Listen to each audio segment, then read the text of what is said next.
마태복음 16장 1절에서 12절 말씀을 통해서 주의해야 할 것과 집중해야 할 것이 무엇인가를 살피도록 하겠습니다. 바리새인들과 사두개인들이 예수님을 찾아왔습니다.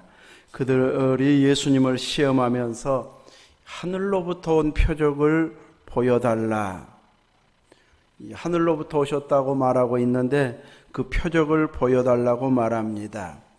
예수님에게 호감을 갖지 않던 바리새인들이고 사두개인들이지만 주변에 많은 사람들이 예수님에게 갔다 왔기 때문에 예수님은 이런 분입니다, 이런 설교를 했습니다, 이렇게 하신다고 합니다는 여러 소문들을 전달해 주었을 것입니다. 그래서 예수님이 무슨 말을 하는지를 알고 있을 만큼 이제 소문이 나 있었는데, 그렇지만 그 예수님에 대해서 믿음으로 받아들이지는 않고 이 공격의 도구로 사용하려고 끊임없이 이제 못 믿겠다는 식의 반응을 보이고 있습니다. 그래서 표적을 보여달라. 하늘로부터 왔다면은 우리가 모르는 혹은 우리와는 차원이 다른 어떤 신비한 능력이 있을 터인데 그거 한번 보여달라고 말합니다. 이미 여러 기적들을 들었을 터이지만 이제 그것 말고 자기들이 보는 데서 직접적으로 행동할 것, 새로운 표적을 보여주는 이런 요구로 새로 보여달라고 말합니다. 이미 주신 은혜들을 믿지 않으면서 새 것을 보여주면 믿을 것처럼 이야기하지만 이것은 꼬투리 잡아서 공격하려고 그러는 것이지 믿기 위해서 요구하는 사항은 결코 아니었습니다.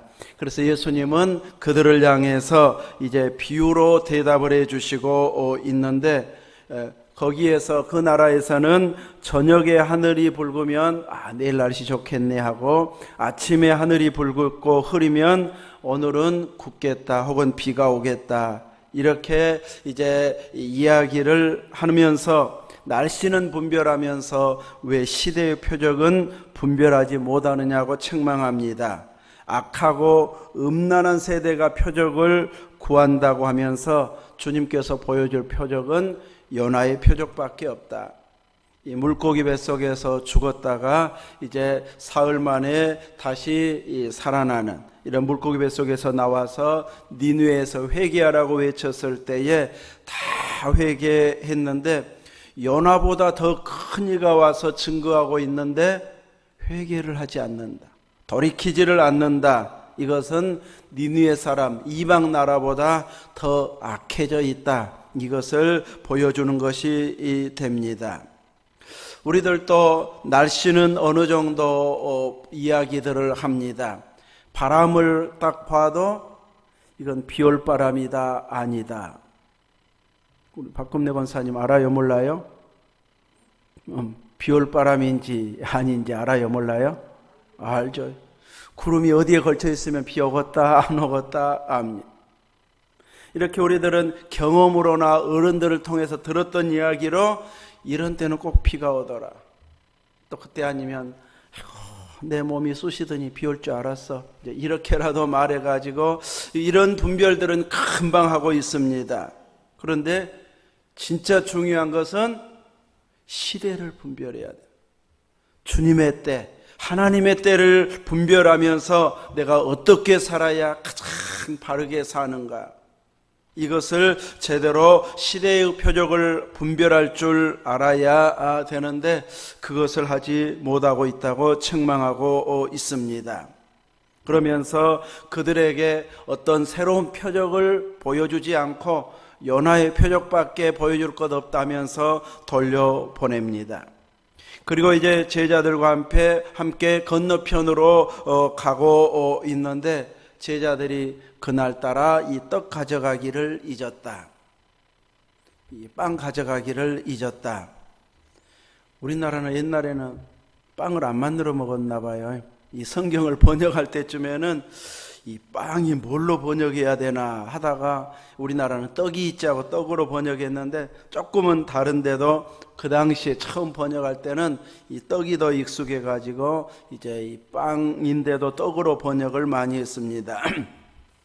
그러나 이제 외국은 이 빵으로 이렇게 주식을 많이 하는 나라가 있다 보니까 이제 이 빵을 늘 가지고 다녀서 식사를 대용해야 되는데 이걸 잊어버리고 금방 잊어버렸는데, 그날따라 예수님께서 삼가 바리새인과 사두개인의 누룩을 주의하라 이렇게 말씀하시니까 제자들이 왜 예수님이 저 말씀하시지 하다가 우리가 빵을 안 가져와서 지금 이 이야기하는가 보다 하고 의논하고 있습니다. 왜냐하면 누룩은 뭐 만들 때 필요합니까? 빵 만들 때 부풀게 하고 부드럽게 하려고 이제 이 누룩을 넣게 되어지는데, 갑자기 빵 안 가져왔는데 바리새인과 사두개인의 누룩을 주의하라 이렇게 이야기하니까 우리가 빵 준비 안 해서 이 말씀 하시는가? 지져가는 것인가? 어떻게 구해와야지 하면서 의논하고 방법을 찾고 있을 때 예수님께서는 이제 그들을 향해서 8절에 이 믿음이 작은 자들아 어찌 떡이 없으므로 서로 논의하느냐 하고 믿음이 작다고 책망하고 있습니다. 예수님께서 이 사두개인 바리새인의 누룩을 주의하라고 했을 때에 이 말씀은 무슨 말씀이라고 바로 알아차리면 믿음이 작은 자라고 책망하지 않았을 터인데, 아주 인간적인 방법으로 또 우리 한 끼 또 준비를 제대로 못해서 책망하는구나 이것으로 받아들이고 의논했기 때문에 주님께서 믿음이 작은 자라고 책망하고 있습니다. 이 주님께서 말씀하신 의도를 제대로 알지 못하는 것, 알아듣지 못하는 것, 이것은 믿음이 적기 때문임을 말하고 있고, 알기는 아는데 행하지 않는 쪽으로 가도 믿음 적은 자라고 책망합니다. 그래서 예수님은 어찌 이 떡이 없으므로 빵이 없는 것 때문에 의논하느냐 하시면서 이미 주신 표적들이 있습니다. 그것이 곧 예수님께서 말씀하신 대로 이전에 행하신 표적을 상기시키고 있는데, 오병이어로 5,000명을 먹이고 몇 바구니 남겼는가, 또 한 번의 이적이 있었는데 떡 7개와 물고기 2마리로 4,000명을 먹이고 주운 것이 7광주리였습니다. 그래서 몇 광주리가 남았느냐, 아직도 깨닫지 못했느냐 하면서 책망을 하고 있습니다. 이전에 오늘 빵을 가지고 온 것을 잊었다 할지라도 주님께 구하고 있는 것으로 주님께 올려드리면 주님이 축사하시고 다 먹을 수 있도록 이렇게 해결해 주시거나, 혹은 어느 집에서 예비했다든지, 혹은 또 어디에 가면 구할 수 있는 방법이 있는 이런 대로 늘 인도해 주셨기 때문에 그것 없다고 고민하고 염려하고 주님 혹 우리 책망하는 거 아닌가 이럴 생각할 필요가 없는데, 그쪽으로 이렇게 생각이 가고 있는 제자들을 향해서 이 믿음이 적은 자들이라 책망하고 있습니다.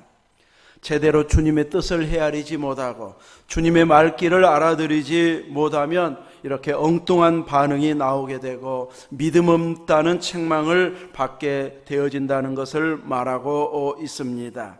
이렇게 책망을 받고 나서야 12절 말씀처럼 그제서야 제자들이 떡의 누룩이 아니고 바리새인과 사두개인들의 교훈을 삼가라고 하신 말씀이었구나, 방금 찾아와서 예수님에게 지금 시험하면서 하늘에서 온 표적을 구하는 그들이었는데, 예수님을 믿기 위함도 아니고 새로운 표적을 보면 많은 사람들에게 전하기 위해서 요구했던 표적도 아니었습니다.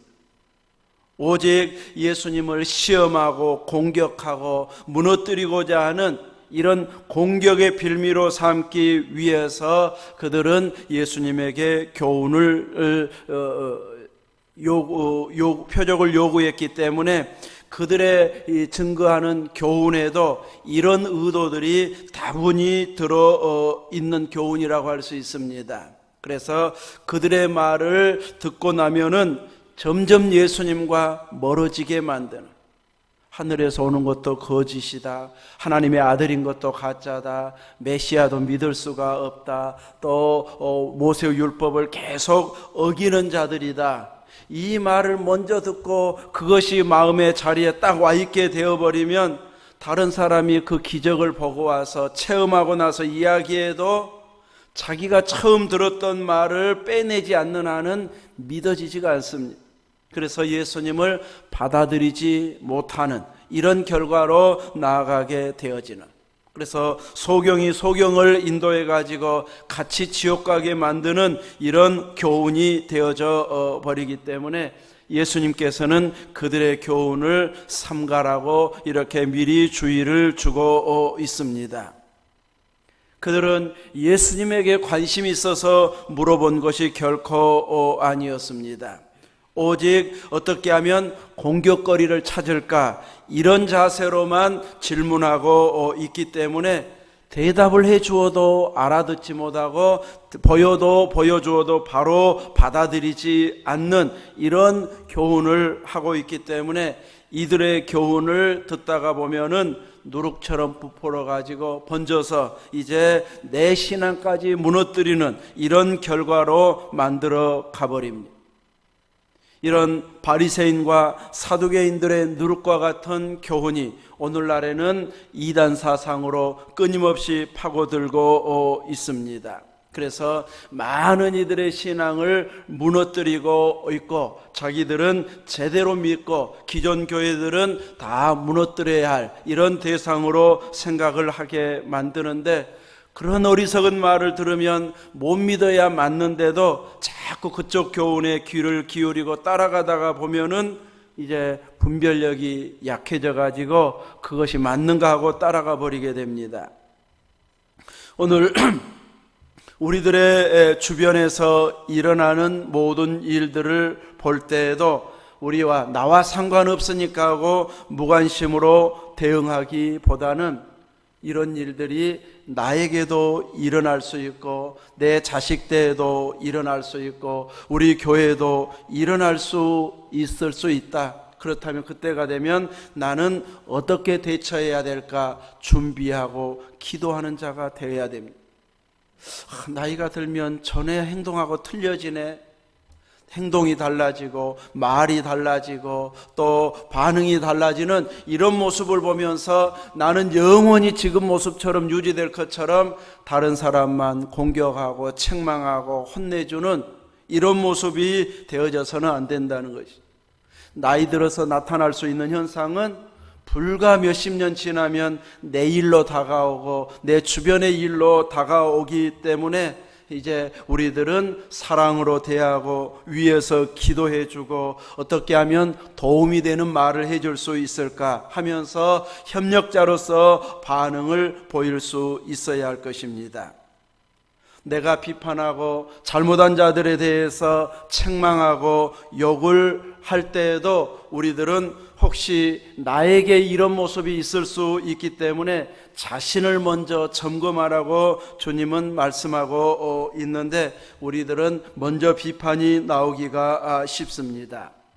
그런데 우리가 한 그 비판으로 이제 나중에 심판대 앞에서 그 비판을 근거로 해서 우리를 판단하실 것이라고 말씀하고 있기 때문에 우리들은 이제 다른 사람들을 비판할 때에 우리들은 절대 그런 행동을 안 할 것처럼 지나치게 비판하다가 나도 혹은 내 가까운 사람이 그런 비판받을 행동을 하게 되면 더 큰 욕을 먹기도 할 수 있기 때문에 성경은 항상 비판을 삼가라 혹은 비판하지 말라 이렇게 가르쳐주고 있습니다. 이렇게 성경의 가르침대로 우리들은 충분히 남을 비판할 만큼의 상황이어도 나를 먼저 점검하고 나도 저 나이 되면 혹은 저런 환경이 되면 나도 넘어질지 모르니까 주님께서 나를 붙들어 주셔야 되고 또 저런 환경에 가지 않도록 보호해 달라고 계속 자신을 점검하고 돌아보고 관리하는 쪽으로 가야지, 공격부터 비판부터 하기 시작하면 언젠가는 그 비판의 화살이 나를 향해서 올 수 있다는 것을 알아야 할 것입니다. 이렇게 주님의 의도를 제대로 알지 못했던 바리새인과 사두개인들에게는 새로운 표적을 보여주지 않았습니다. 그리고 엉뚱하게 의논했던 제자들을 향해서는 믿음이 적은 자들이라고 책망했습니다. 그러나 주님께서 완전히 가리워서 알지 못하게 하시는 것이 아니고 적은 자라고 책망했어도 제대로 깨달을 수 있도록 말씀해 주셔서 이것이 그들의 교훈을 주의하라는 것이구나 하고 제대로 주님의 의도를 아는 때까지 가르쳐 주시고 깨닫게 해 주시고 있습니다. 그래서 그 깨달은 대로 또 한 걸음 한 걸음 나아갈 때가 되어지면 주님께서는 그 놀라운 세계 구원의 역사를 다른 사람에게 맡기지 아니하고 믿음이 적은 자들이라고 책망했던 제자들에게 그 일을 맡기고 있습니다.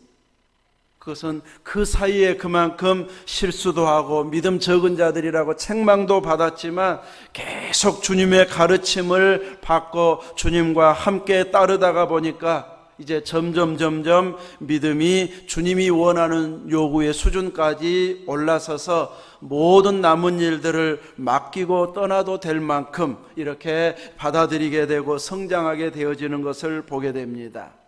우리들도 아직은 적은 믿음이라고 책망받을 수 있지만 그 책망 속에서 낙심하거나 이제 물러나지 아니하고 계속해서 주님의 의도가 무엇인지 또 내가 어떻게 역할해야 할지 주님의 뜻대로 살려고 애쓰는 이런 자세로 믿음의 반응을 보이기 시작하면 어느 순간 우리가 교회 중심이 되어져서 일할 만큼 믿음이 성장되도록 은혜 베풀어 주시는 하나님이십니다. 그래서 여러 일과 사건들, 사고들이 일어날 때 이제 딱 비판하기 좋아도 우리들은 그 문제를 안고 계속 기도하고 하나님께서 가장 선하게 해결해 주시기를 위해서 구하고 또 방법을 찾게 되어지면 하나님께서는 이제 우리를 통해서 더 놀라운 하나님 나라 일을 이루어갈 수 있는 일꾼 되도록 세워주시게 됩니다.